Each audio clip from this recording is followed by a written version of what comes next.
5069 കോടി രൂപയുടെ മഹാപദ്ധതി. മുംബൈ നഗരത്തിന്റെ ഹൃദയമായ ധാരാവിയുടെ മുഖം മാറ്റാൻ പോകുകയാണ് അദാനി ഗ്രൂപ്പ്. കള്ളക്കടത്ത് സംഘങ്ങളും മാഫിയ സംഘങ്ങളുമൊക്കെ വിഹരിച്ചു നിന്നിരുന്ന ദാവൂദ് ഇബ്രാഹിം എന്ന കുറ്റവാളിയുടെ പേരിനോട് ചേർത്ത് വായിക്കേണ്ട ഒരിടം മാത്രമല്ല ധാരാവി. കുടിൽ വ്യവസായങ്ങളിൽ നിന്ന് കോടികൾ കച്ചവടം നടത്തുന്ന ആ ചേരി പ്രദേശം ഭൂപടത്തിൽ നിന്ന് മായാൻ ഇനി അധിക നാളുകൾ വേണ്ട. ഇന്ന് പറയുന്നത് ഏഷ്യയിലെ ആ വലിയ ചേരിയെക്കുറിച്ചാണ്, മുഖം മിനുക്കുന്ന ധാരാവിയെക്കുറിച്ച്. അതിനു മുൻപ് ഒരു ചോദ്യം, നിങ്ങൾ അവിടം സന്ദർശിച്ചുവെങ്കിൽ നിങ്ങളുടെ അനുഭവം എന്തായാലും കമന്റ് ചെയ്യണേ. രാവും പകലും ഇല്ലാത്ത മുംബൈ നഗരത്തിന്റെ തിരക്കാർന്ന ജീവിതത്തിൽ അറബിക്കടലിന്റെ ഓരം ചേർന്നൊരു പ്രദേശമുണ്ട്. സത്യം പറഞ്ഞാൽ മുംബൈ എന്ന മഹാനഗരത്തിന്റെ ഹൃദയമിടിപ്പാണ് 10 ലക്ഷത്തിലേറെ പേർ താമസിക്കുന്ന ഈ ധാരാവി. വൈകി ഉണരുന്ന, വൈകി മയങ്ങുന്ന മുംബൈയിലെ ധാരാവി.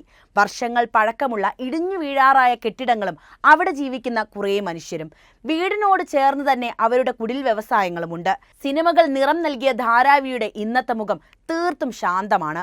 ഏഷ്യയിലെ ഏറ്റവും വലിയ ചേരി പ്രദേശമാണ് ധാരാവി. മുംബൈ കാണാനെത്തുന്നവർ മാത്രമല്ല, ഇന്ത്യയിലേക്ക് വരുന്ന വിദേശികളും ധാരാവി കാണാൻ ഇവിടെ ഇറങ്ങാറുണ്ട്.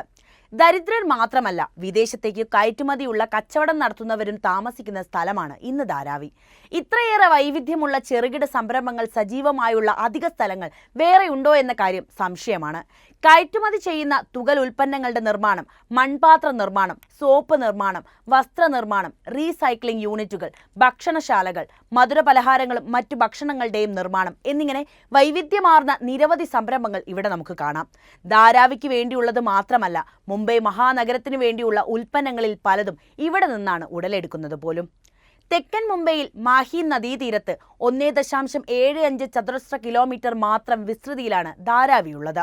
മുംബൈയിലെ മത്സ്യത്തൊഴിലാളികളുടെ ഗ്രാമമായിരുന്നു ധാരാവി എന്ന് 1909 പ്രസിദ്ധീകരിച്ച ഗസറ്റിയർ ഓഫ് ബോംബെ ആൻഡ് ഐലൻഡിൽ പറയുന്നുണ്ട്.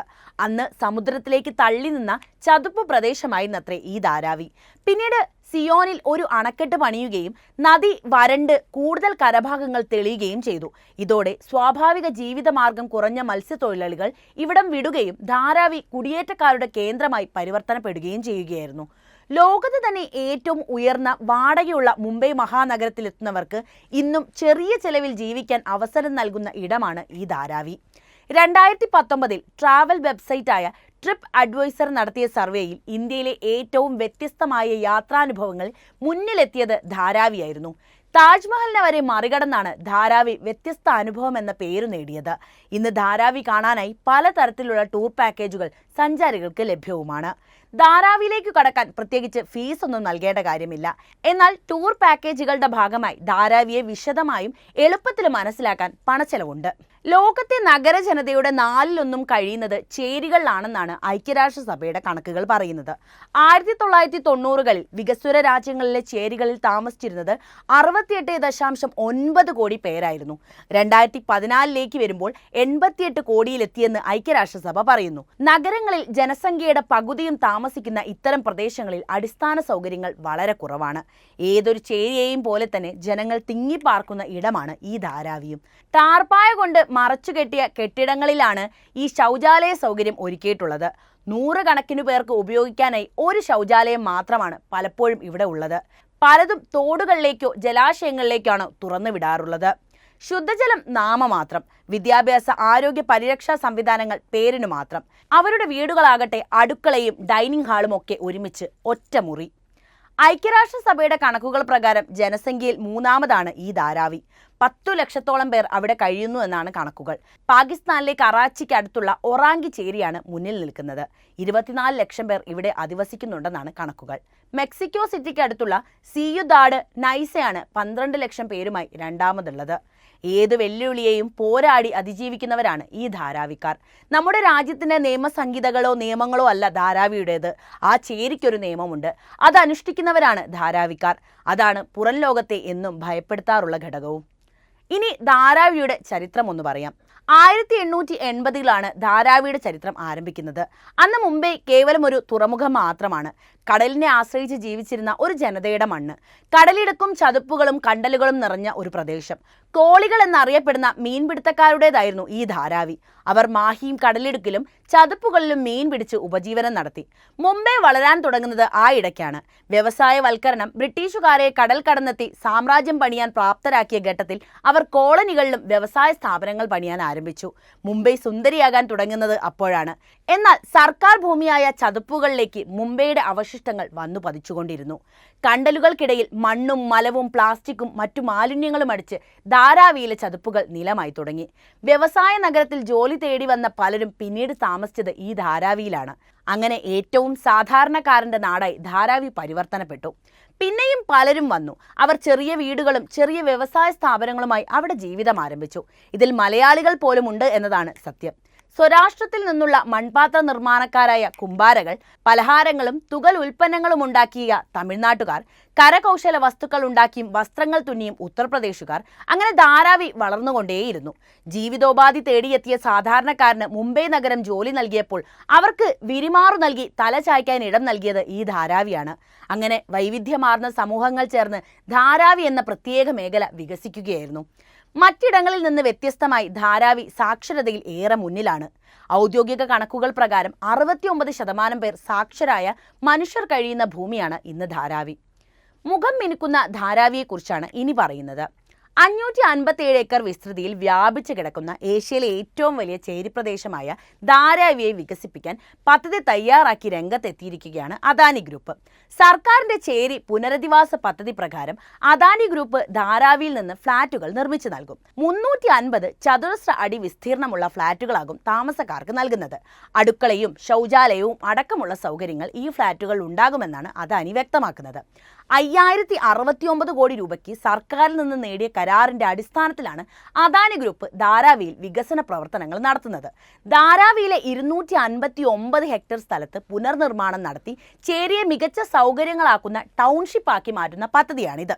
ഇവിടെ ഫ്ളാറ്റ് സമുച്ചയങ്ങൾ നിർമ്മിച്ച് ചേരി നിവാസികളായ 68,000 പേരെ അവിടേക്ക് മാറ്റുമത്രേ. 2000 ജനുവരി 1 മുൻപ് മുതൽ ഇവിടം പാർപ്പിടമുള്ളതായി രേഖകൾ ഉള്ളവർക്കാണ് ഈ വീടുകൾ ലഭിക്കുന്നത്. ചേരിയിൽ നിലവിലുള്ള കുടിലുകൾ പൊളിച്ച് ബഹുനില മന്ദിരങ്ങൾ ഉയരുന്നതോടെ 17% അധികം സ്ഥലവും ലഭിക്കും.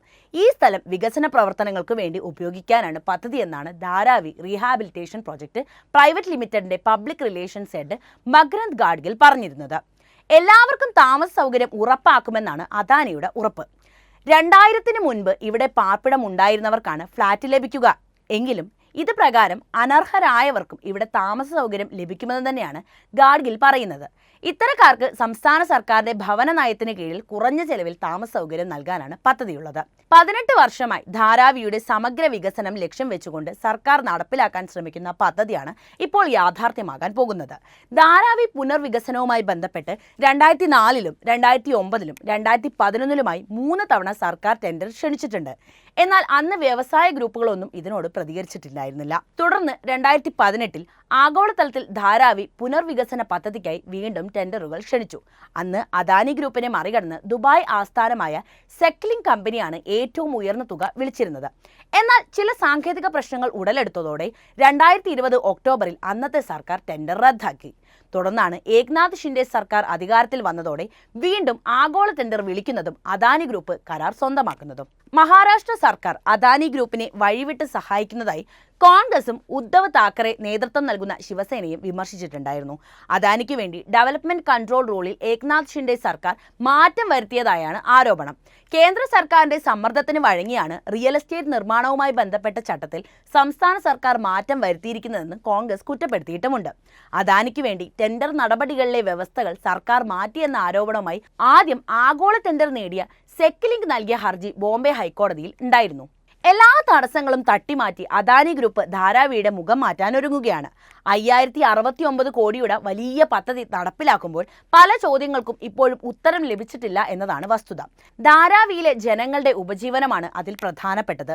ധാരാവിയിലൂടെയുള്ള യാത്രയിൽ നമുക്ക് മനസ്സിലാകുന്നത് മിക്കവരും ചെറിയ കടകളും കുടിൽ വ്യവസായങ്ങളും ആശ്രയിച്ച് കഴിയുന്നവരാണ് എന്നതാണ്. എന്നാൽ പുതിയ പദ്ധതി വരുന്നതോടെ ഇതിനൊക്കെ എന്ത് പരിഹാരം കണ്ടെത്താൻ സാധിക്കുമെന്ന കാര്യത്തിൽ ഇന്നും സർക്കാരിനും അതുപോലെ തന്നെ അദാനി ഗ്രൂപ്പിനും ഉത്തരമില്ല. ഈ ആശങ്കയാണ് ധാരാവിയുടെ സ്വന്തം മലയാളി കൗൺസിലർക്കും പറയാനുള്ളത്. ഇന്നും ധാരാവിയിൽ നിന്നാണ് വരുന്നതെന്ന് പറയുമ്പോൾ തഴയപ്പെടുന്ന യുവതലമുറയ്ക്ക് ആ പേര് മാറ്റം അനിവാര്യവുമാണ്. അവരുടെ ജീവിതത്തിലെ നിറങ്ങളെ അപ്പാടെ കെടുത്തിക്കളയുന്നത് മുംബൈയിലെ ആ ധാരാവിയുടെ ഭൂതകാലമാണ്. പല ഇന്റർവ്യൂ ബോർഡിന് മുന്നിൽ നിന്നും വേർ ആർ യു ഫ്രം എന്ന ചോദ്യത്തിന് ഉത്തരം നൽകാനുണ്ടാകുന്ന വിപത്ത് ആലോചിച്ച് വിഷമിച്ച നിരവധി പേർ ഇവിടെ കഴിയുന്നുണ്ട്. സമകാലിക ധാരാവിയുടെ മുഖങ്ങൾ അവരുടേത് കൂടിയാണ്. ഈ കഥ ധാരാവിയുടേത് മാത്രമല്ല, കുപ്രസിദ്ധി ആർജിച്ച പല ചേരികളുടെ ഭൂതകാലം വേട്ടയാടുന്ന പലരുടേതും കൂടിയാണ്. അപ്പോൾ ധാരാവിയുടെ ഈ മാറ്റത്തെ നിങ്ങൾ എങ്ങനെയാണ് നോക്കിക്കാണുന്നത്? നിങ്ങളുടെ അഭിപ്രായം എന്തുതന്നെയായാലും കമൻറ്റ് ചെയ്യൂ. ഒപ്പം ഈ അറിവുകൾ എല്ലാവരിലേക്കും എത്താൻ വീഡിയോ ലൈക്ക് ചെയ്യാനും ഷെയർ ചെയ്യാനും പ്രത്യേകം ശ്രദ്ധിക്കുമല്ലോ.